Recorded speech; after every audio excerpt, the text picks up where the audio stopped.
présider le G7, j'ai mis l'IA au cœur de l'agenda.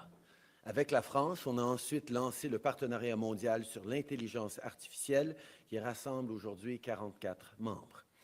Cette année, le Canada préside encore une fois le G7 et on va continuer de travailler sur l'intelligence artificielle avec une approche basée sur 3 piliers. Alimenter l'IA avec des énergies vertes, encourager son adoption par les PME et inclure les économies émergentes dans cette révolution technologique.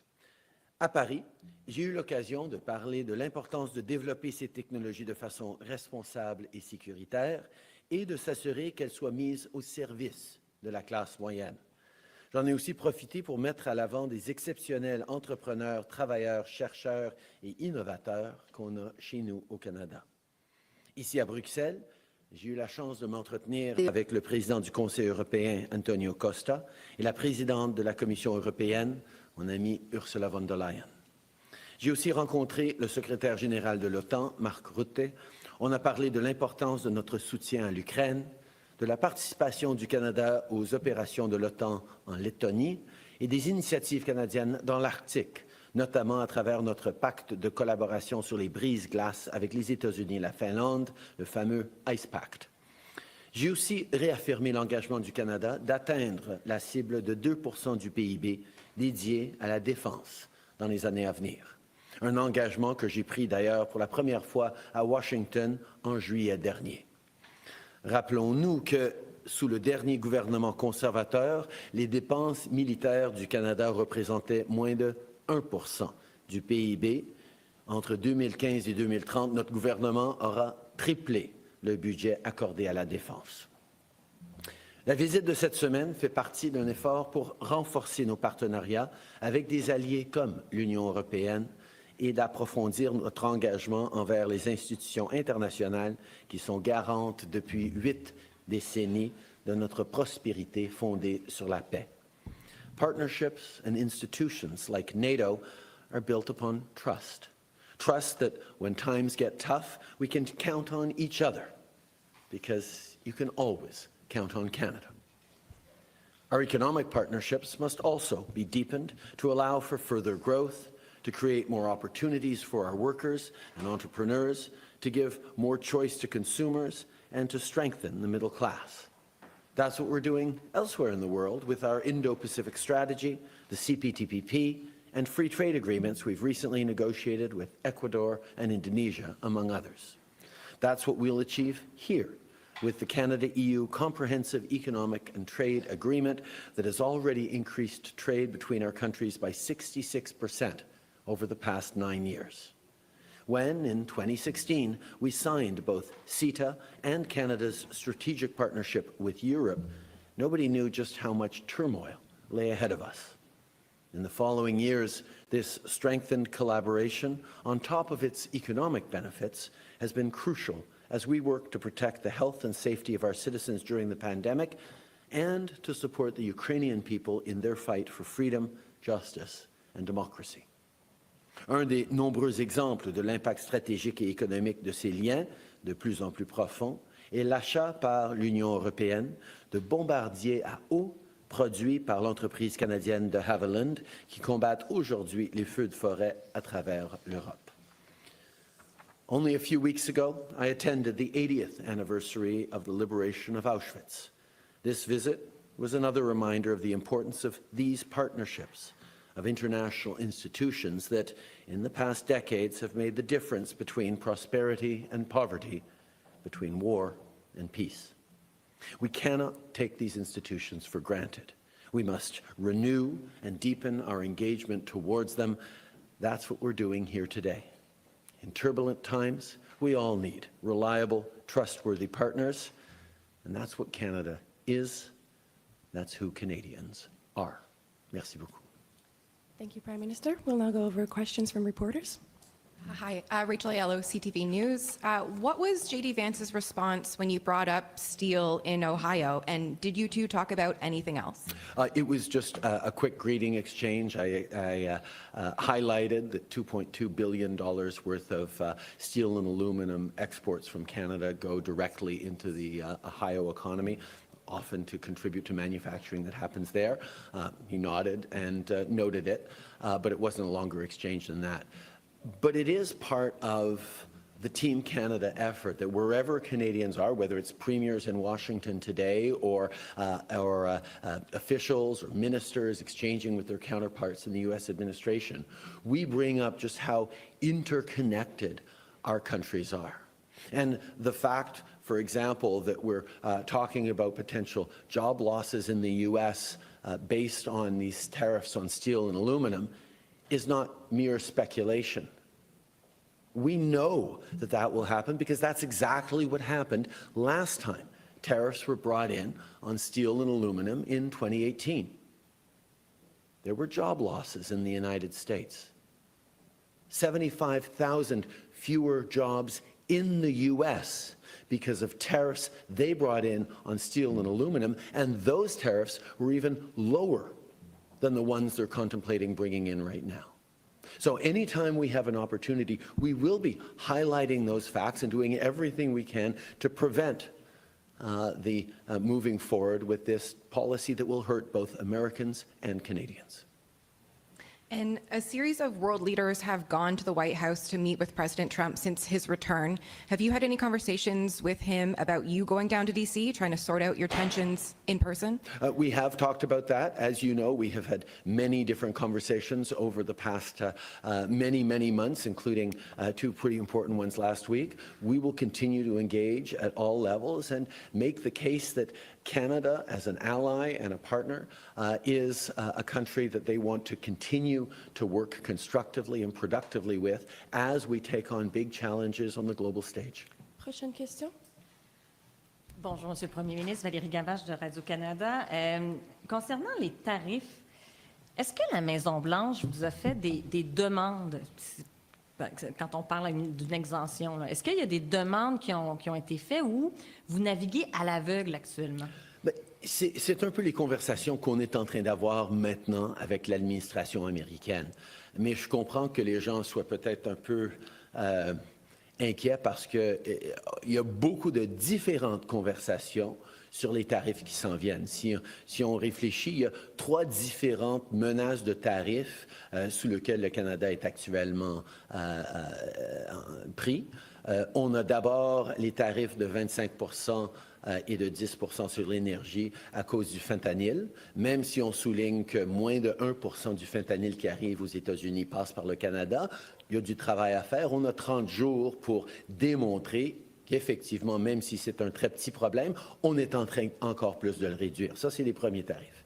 Les deuxièmes tarifs, en ordre chronologique, ce serait ces tarifs sur l'acier et l'aluminium, où il parle de 25% sur l'acier et sur l'aluminium. Ça, c'est pour quelques jours plus tard, à la mi-mars. Et à ce niveau-là, on est en train de souligner à quel point, oui, il y a eu des pertes d'emplois importantes aux États-Unis, la dernière fois qu'ils ont amené des tarifs sur l'acier et l'aluminium, et que c'est quelque chose qui vient miner la croissance et la prospérité des États-Unis. On va faire ces arguments-là. Ça, c'est les deuxièmes tarifs sous lesquels on est en situation. Et la troisième série de tarifs, c'est les tarifs qui ont comme but, comme échéance, le 1er avril, dont ils ont parlé dans le America First Trade Policy qu'il a signé lors de l'inauguration, qui là parle de déséquilibre dans les échanges commerciaux, des déficits, des surplus. Ils sont en train de faire des études dans le département du commerce. Ils vont faire des recommandations pour des tarifs à ce niveau-là.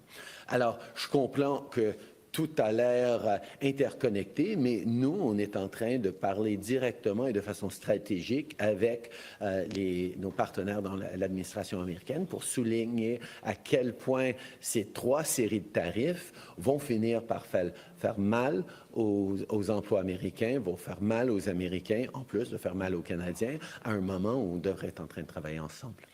Et puis, sur l'Ukraine, il y a le secrétaire à la Défense américain qui, un peu plus tôt, a dit c'est un peu illusoire de penser qu'on va revenir à des frontières pré-2014 en Ukraine, que, dans le fond, on devrait arrêter là, de se faire croire que c'est possible. Est-ce que pour vous, c'est un peu de dire, finalement, la bataille est perdue là, en Ukraine? On a toujours été très, très clair. La position canadienne, c'est que c'est l'Ukraine qui va décider quel serait acceptable comme résultat de négociations comme plan de paix. Nous, on est là pour l'appuyer l'Ukraine dans leur souveraineté, dans leur défense de la démocratie. Je comprends que les gens peuvent avoir toutes sortes de différentes perspectives et opinions, mais pour nous, c'est la décision que prendront les Ukrainiens qui est nécessaire. One of the things Canada has been very clear about is that it is only Ukrainians that get to decide what is acceptable to them as an outcome of any peace negotiations. Obviously, people will have different perspectives around strategies, around positionings, but for us, it's very simple. Ukrainians are busy defending their sovereignty, their democracy. They're busy standing up for the rule of law as it applies in all of our democracies. Ukrainians get to decide what the outcome of that peace process must be. Next question. Ashley Burke, CBC News. The White House says that the total tariffs on aluminum and steel could be 50%. What's your response to that, and why do you think that President Trump continues to escalate his threats? I think it's important to understand that Canada will respond as appropriate in a calibrated but extremely strong way, regardless of what the U.S. moves forward with. We don't want to be in a trade dispute. We think that the best thing for all of us in North America is to continue to work together, to focus on some of the international trade challenges, whether it be non-market economies or rising authoritarian economies, that need to be countered by friends and allies working together on energy, on AI, on critical minerals, on the kinds of things that we can do to create shared prosperity across not just our continent, but all Western democracies. This is our focus. If we have to take some time to put that on pause while we stand up for Canadian jobs, while we stand up unequivocally for Canadian sovereignty, we'll do that. It's not our choice. We don't want to be doing that, but we will, regardless of the level of tariffs that eventually the administration might move forward on. We will be equally unequivocal in our response. Je pense que ce qu'il faut comprendre, c'est que quel que soit le niveau de tarif avec lequel l'administration pourrait s'avancer, on va répondre de façon équivalente et forte. Il n'y a aucune question qu'on ne veut pas être là.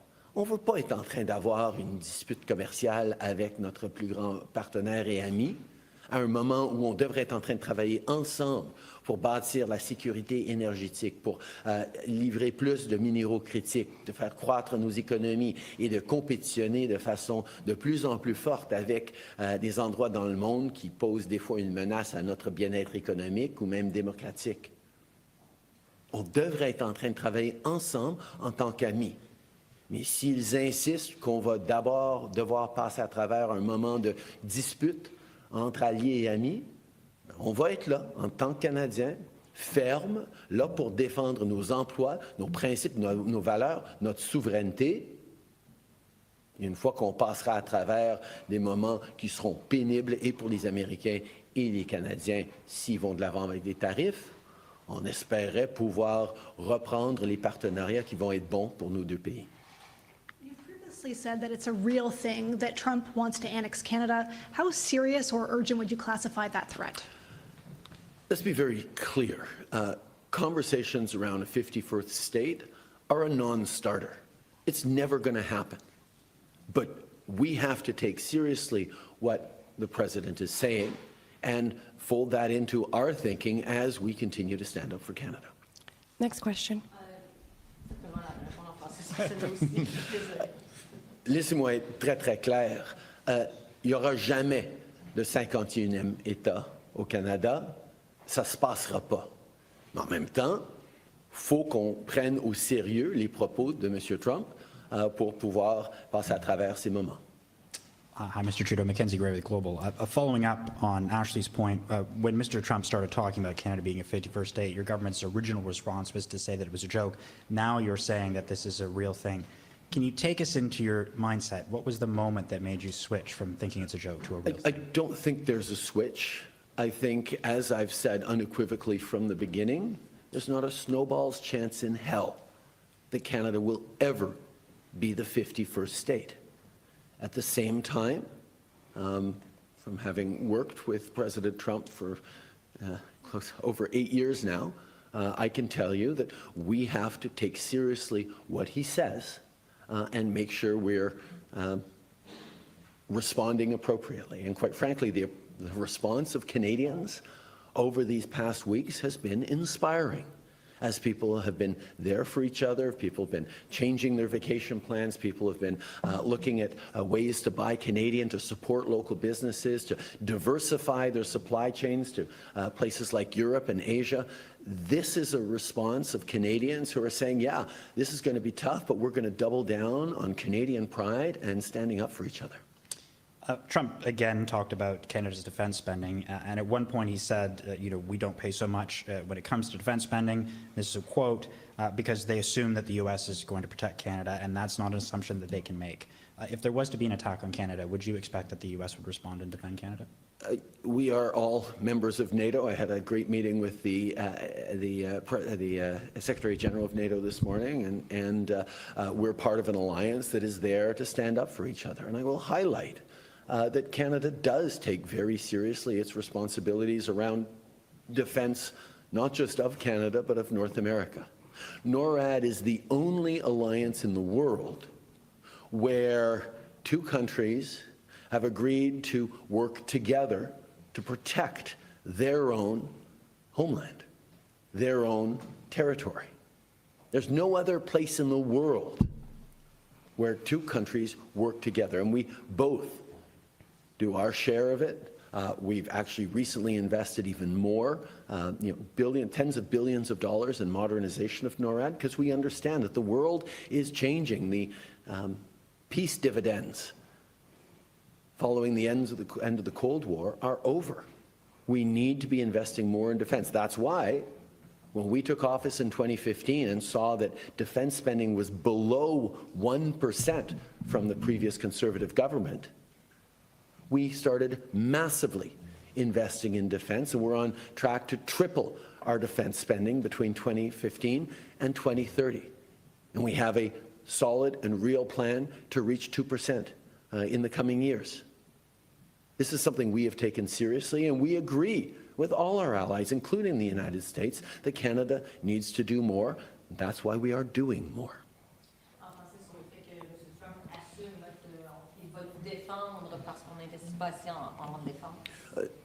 Le Canada comprend à quel point c'est important d'être dans une alliance avec les États-Unis, non seulement par l'OTAN, mais aussi par le NORAD.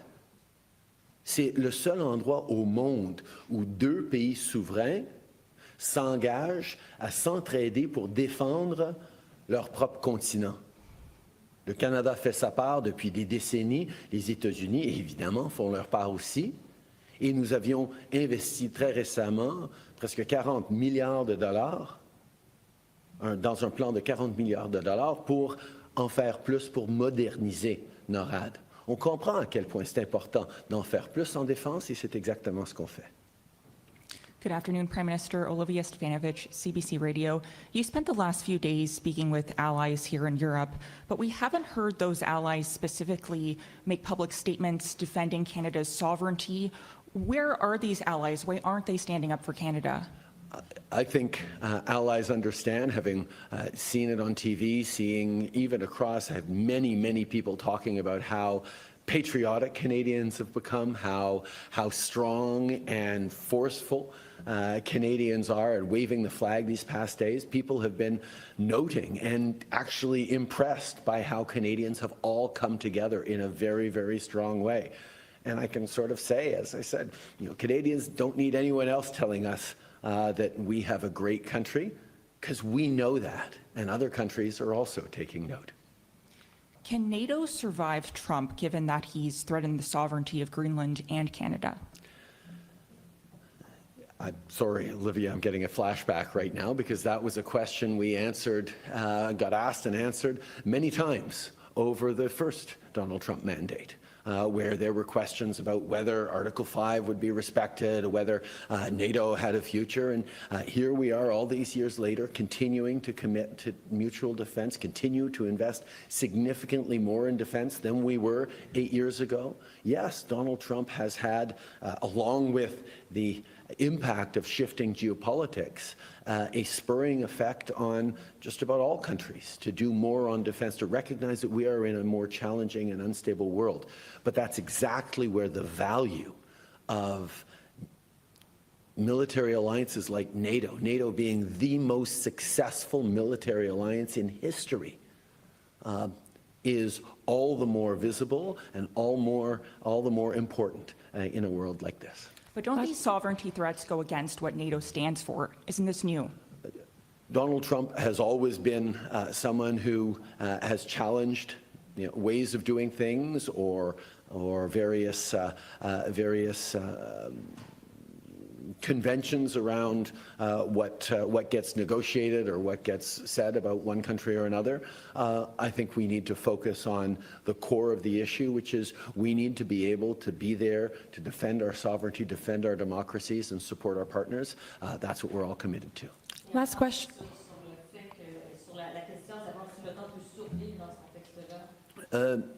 Il y a 8 ans, on a eu beaucoup de questionnements aussi avec l'arrivée de Donald Trump la première fois sur si l'OTAN allait survivre à la présidence de Donald Trump. Non seulement l'OTAN a survécu à la première présidence de Donald Trump, on a fait beaucoup plus d'investissements pour renforcer et même pour agrandir l'OTAN. C'est l'alliance militaire la plus réussie dans l'histoire du monde. Et on continue à être profondément engagé et on continue de comprendre à quel point c'est important de continuer à investir pour pouvoir défendre nos valeurs et notre territoire et notre souveraineté dans un monde de plus en plus déstabilisé et déstabilisant. Last question. Hello, Prime Minister. Anya Kadadeglia, the Canadian Press. You met with the NATO Secretary General today. What conversations did you have about the kinds of investments that would qualify towards Canada's defense spending? And would you or NATO consider Canada's investments in critical minerals as eligible? The NATO framework for evaluating defense spending as a portion of GDP is very, very well established. There are reams of documents that lay out what can be counted and what can't be. We've been working closely with NATO and other allies to make sure that count is correct. But rather than focusing on, where the numbers are or where the exact percentages are, what's important is that we be investing significantly in the kinds of things that are going to keep Canadians and all our NATO partners more safe. The capacities that are important, investing in infrastructure in the Arctic, investing in being there to protect NATO's eastern flank with Latvia, investing to strengthen our NORAD defenses, investing in new submarines, in 88 new fighter jets, in more icebreakers, and signing the ice pact. It is the capacities and the abilities of Canadian servicemen and women and the equipment they rely on that is most important. So yes, we're going to continue to make sure that the investments get recognized by NATO, but we're going to stay focused on doing the things that actually matter for Canadians to not only protect our own sovereignty, but continue to be a strong and staunch ally in protecting our values and the sovereignty of partners around the world. And you told a room of Canadian leaders last week that Donald Trump is not bluffing about Canada becoming a U.S. state, partially because he wants access to Canada's critical minerals. So what is Canada actually doing to protect its sovereignty in the face of these threats? And would you consider ending critical minerals agreements with the United States? I think the fundamental principle is that Canada is a reliable, trustworthy source of energy, of critical minerals, of inputs and ingredients into their manufacturing processes, into their prosperity, that Americans can rely on. That any thickening of the border, any tariffs that get put on Canadian imports will hurt American manufacturing, will hurt American consumers, and we don't want that. We want to continue to work together So we're going to continue to highlight that it is much better for us to work together. But if we're going to continually be facing threats of tariffs, or if we get actual tariffs, we will respond appropriately and strongly, stand up for Canadian jobs, stand up for Canadian workers, and pull Canadians together as we demonstrate that we want to be there as a partner, but we will be there as a sovereign country. Merci beaucoup. C'est ce qui m'a fait la conférence de presse d'aujourd'hui. Merci tout le monde.